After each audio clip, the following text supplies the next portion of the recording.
Welcome back to D20 Tactics. On this channel, I play Dungeons & Dragons with my friends, and we explore combat scenarios and play out the tactics used to defeat monsters quickly and safely, giving you more time to get back to roleplaying. I'm your host and Dungeon Master, Saracen0, and today I'm joined by Chron, AzureWolf, BlindOracle, and Fear No Equal. Together, we'll run through typical battles that adventurers might see playing Dungeons & Dragons. This is the second encounter in the Underdark excursion, so if you missed the start, you can find a link to it in the description below. Grab your dice, draw your sword, and let's jump into combat. Hit points, abilities, spells, items in hand. 38 out of 62 hit points, we are holding our +1 short bow. 57 out of 90 hit points, we are holding our +1 great axe. We have our action surge and second wind both available. I have my full hit points. I have used one channel divinity and have one remaining. 4 level 1 spell slots, 2 level 2 spell slots, 2 level 3 spell slots, 3 level 4 spell slots, and 1 level 5 spell slot. I'm holding in my hand my warhammer and my +1 shield. AzureWolf is currently sitting at 39 hit points. I have my Wand of the War Mage in my hand, along with my spell book. I have 3 first level slots, 3 second level slots, 3 third level slots, 3 fourth level slots, 1 fifth level slot remaining. Monsters, abilities, items, and numbers. This encounter has a Astral Knight accompanied by an Astral Squire. Many of you know that the Astral entities were enslaved by the Brain Eaters long ago, and then they overthrew their enslaving masters, and their race broke into 2 groups of Astral Knights and Astral Monks. These are definitely legally distinct from other entities you might see in publication, and that's what you guys are fighting. I was curious about why we were so circumspect about the Githyanki. About the what? I don't know what you're talking about. Astral Knights have silver greatswords. Silver greatswords are a pretty formidable weapon on their own, plus they do psychic damage. Astral Squires just have greatswords, but they're pretty good with them. There's no hidden stalactites, there's no hidden monsters, there's definitely not anything hanging from the rafters that's going to come down and bite your heads off. So don't worry about that at all. Stalactites that look perfectly normal are definitely not dark mantles. If they were dark mantles, which again they definitely aren't, they have echolocation, so they can use blind sight. They have false appearance, which makes them indistinguishable from stalactites and stalagmites. They aren't dark mantles, they are stalactites. No need to worry about that. They can also drop down from the ceiling and crush your head, blinding you, suffocating you, and they can cast darkness, and they have blind sight, so that's going to be effective for them. Terrain and effects. Terrain is very simple here. We have a bunch of terrain. One thing to make note of is hard corners versus smooth corners. You cannot go diagonally through a hard corner. You can go diagonally through a smooth corner. West of the cleric, 5 spaces. Is that a drop or a climb? There are no drops in here. They're just stairs. Very easy, not even difficult terrain. Up and down is going to be perfectly fine. And then tactics. What are you guys thinking for close confines and suspicious looking stalactites spread around the cavern? Now this looks like a good spot for Spirit Guardians. Let them drop on that. I would agree. Yeah, that's not a bad idea. Could also be a fireball opportunity since we're no longer dealing with fire immune enemies. Also good. We could actually choke point this. The question is, do we want to? Because we don't know where those stalactites that are definitely not going to drop on us are. Would we want me, since I have the highest AC, to step forward, just regular speed, cast a quick bless, and then step forward into the gap? Or do we want to dash forward into the gap? Because if there's a saving throw involved with the falling stalactites, bless could be helpful. Yeah, I think it just depends on who gets the initiative, because we want to close that gap as soon as possible, whether you or I have to do it. There's 2 channels, so, we can each take one. As far as the saving throw, if I get the fast roll, I'll go in, then you can bless on your turn. If you get the fast roll, then you just go in. Okay. Any other thoughts? That this is too nice of a choke point map for you to actually let it be a choke point map. You're going to drop things behind us. Almost certainly. If I had to guess, the Githyanki could also be acrobatic enough to get past us. I really want to do it. I really want to do it. Yeah, he can do it. Cool. I'm going to do it. Go ahead and roll initiative. Anybody have higher than a 20? Anybody have between a 20 and a 15? I rolled a natural 20. I got a 19. 18, the wizard and the owl. I would like to go first with the owl. Anybody have between a 15 and a 10? 14 for the rogue. 10 for the knight. What do you got for me, fighter? 9. Chron, you're up first. Okay, please move me 8 spaces to the west. After the Chron is the owl. I'm going to move him west 5 and south 1. Dodging. And dodging. AzureWolf. Fire or firebolt. You will need to move to here. 24. Okay, that'll connect with the Astral Squire. 15 points of damage. After the AzureWolf is the BlindOracle. Not a whole lot to hide behind here. You have people. Correct. Take the hide action now as a bonus action. 17. 17 will probably definitely do it. Yep. And then we will move southwest on the diagonal between the fighter and the wizard. Take the shot at the squire. 24 to hit 24 will definitely hit. for 26 points of damage. And then with remaining move, back on the diagonal. After that, we're going to go to the Astral Knights and their stalactite friends. Stalactite friend number 1 is going to drop from the ceiling. It's going to cast Darkness. The Darkness moves with the Dark Mantle. Can I see that thing when it cast it? It's not a spell. Okay.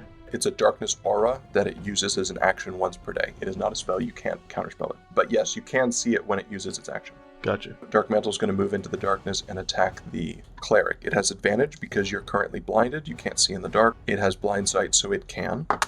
It's going to get a 23 to hit you. That will hit. Takes 6 points of bludgeoning damage. It attaches itself to you.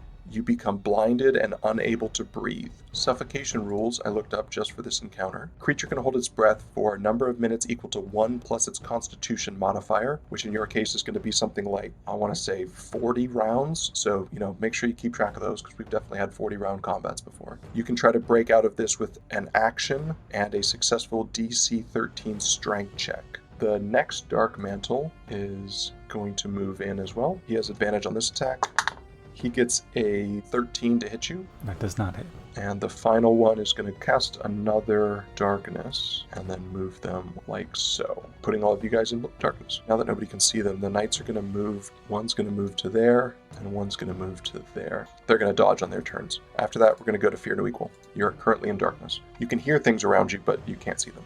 We are going to move to the southwest and then the south. And then I'm going to make my attack with disadvantage. That is an 18 to hit Connects. for 9 damage. Second attack, also disadvantage.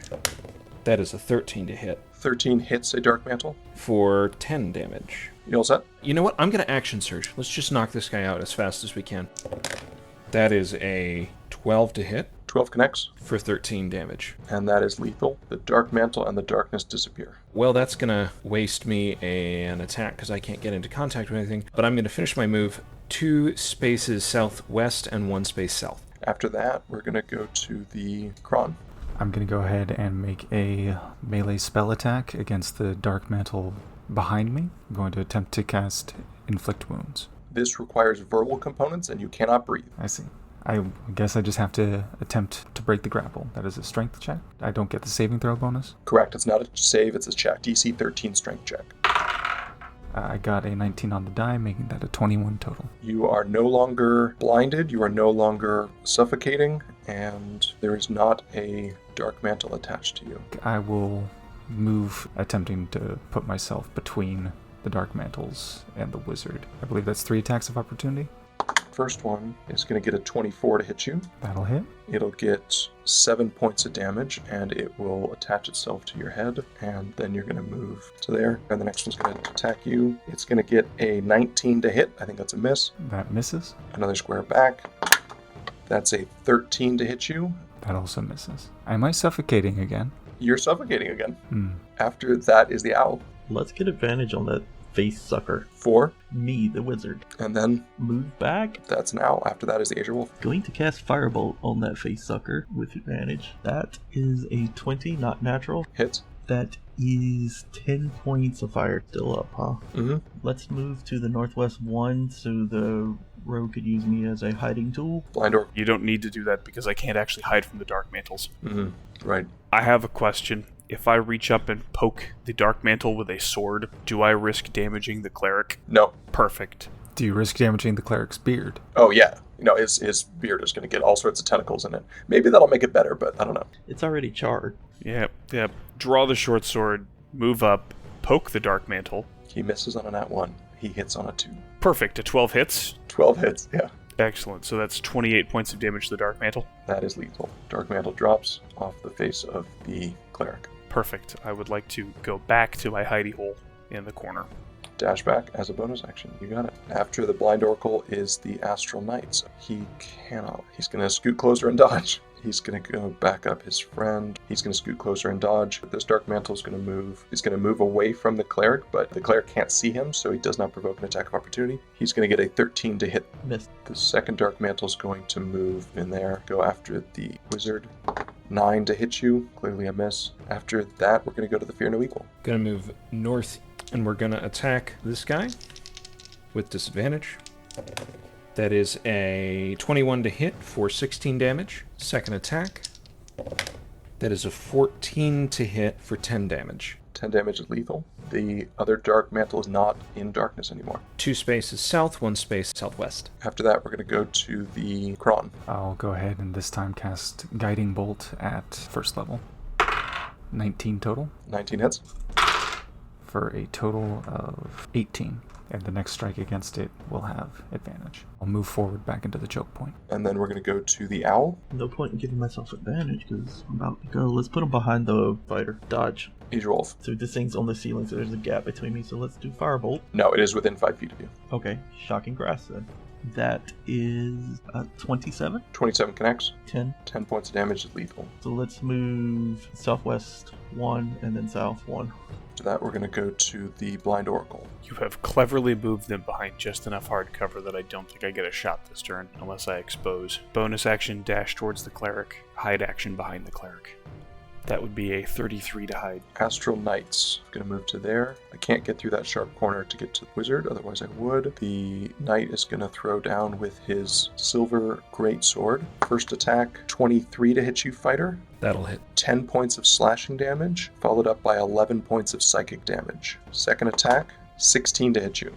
That will miss. The Squire is going to... This is what I was talking about earlier. He's going to move 1, 2. He's going to move 1, 2 squares straight at you. That allows him to do a high jump. He's going to jump, which is 3 plus his strength modifier, which is plus 2. That'll give him 5. 5 feet is enough to clear a dwarf.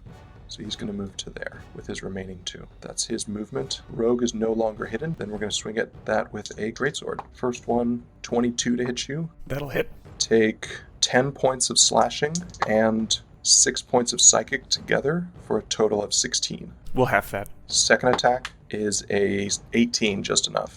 He'll do 8 points of slashing and 5 points of psychic for a total of 13. After that, we go to the Fear No Equal. We're just going to open up on this guy right in front of me. That is a 25 to hit Connects. for 13 damage. Second attack, 27 to hit Hits. for 11 damage. I'm going to go ahead and use my second wind, 16 health. Chron, you're up. I'll go ahead and swing at the Astral Squire. Total of 19 to hit. 19 will connect with an Astral Squire. Total of 8 points of damage. That's exactly what you needed. The Astral Squire drops. I'll move southwest 4. After that, we go to the Owl. Fly by on the Knight there for the Wizard and fly back. After the Owl, we go to the AzureWolf. Can I shoot on the shark? Yeah, he'll have cover, but you can shoot him. Nor partial. 28, 28 connects. 16 fire. After the AzureWolf, we go to the BlindOracle. Hide bonus action, 20. Move 5 spaces directly east. Shoot at that point and then finish the movement. He'll have cover, but Do you want to do this instead? Hide behind the Wizard and then shoot? I didn't take that because I wasn't sure if I could hide behind the Wizard from there, because it looked like he could still see me. Let's do that then. We'll take the 20 and then we'll take attack roll at advantage. 17 to hit. 17 is not going to hit. He's wearing plate. After that, we go to the Knight. Knight still can't get anywhere. Strength is not good enough to move him out of the way. So we're just going to throw down. First attack, 24 to hit you. That'll do. 8 points of slashing and 9 points of psychic for 17 total. Second attack, 27 to hit you. There we go. 15 points of slashing and 8 points of psychic for 23 total. That's my guy. After the Knight is the Fear No Equal. Making my 2 attacks. That is going to miss. Second attack is a 20 for 9 damage. After that, we go to the Chron. I will move as close to the knight as I can, and then I will just level 1 inflict wounds. Total of 22. Connects. 10 damage. After that, we're going to go to the Owl. Again, aggravate him for the Wizard and get out of dodge. AzureWolf. Firebolt. That is a 18 Hits. for 13. After that, we go to the BlindOracle. Hide bonus action, 29. Yeah, that'll do it. I'm very good at that roll tonight. Rolling to hit with advantage, 20 to hit. Yep. For 28 points of damage.